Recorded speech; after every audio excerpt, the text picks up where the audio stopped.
Memperingati Hari Anti Korupsi Sedunia, Inspektorat Kota Prabu Mule menggelar sosialisasi untuk mencegah praktek korupsi di lingkungan pemerintahan dengan mendatangi langsung narasumber dari KPK, Kejaksaan, sama kepolisian.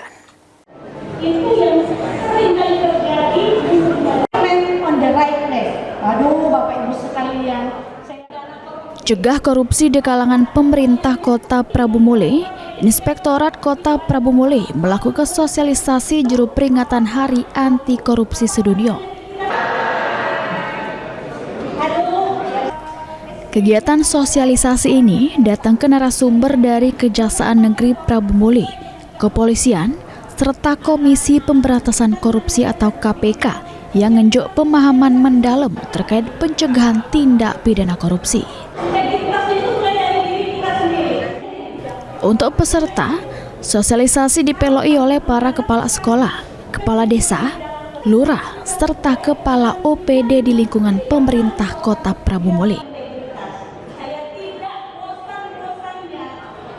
Jadi Hakordia ini sudah merupakan tanggal 9 Desember 2025 atau setiap tahun itu dilakukan peringatan Hari Anti Korupsi Sedunia. Jadi harapannya dengan sering kita melakukan pencegahan korupsi ini, kedepannya bikin 0% masalah korupsi sejalan dengan kebijakan Pak Wali. Jadi Pak Wali selalu mengedepankan jangan sampai korupsi.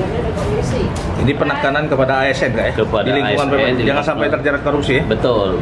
Jadi di situ penekanan. Karena kan juga mencoreng kita semua kan ketika terjadi hal. Ini narasumber yang kita hadirkan dari mana informasinya? Ada dari KPK? Iya, dari faksi KPK ada 2 orang, kemudian dari Kejaksaan sama kepolisian.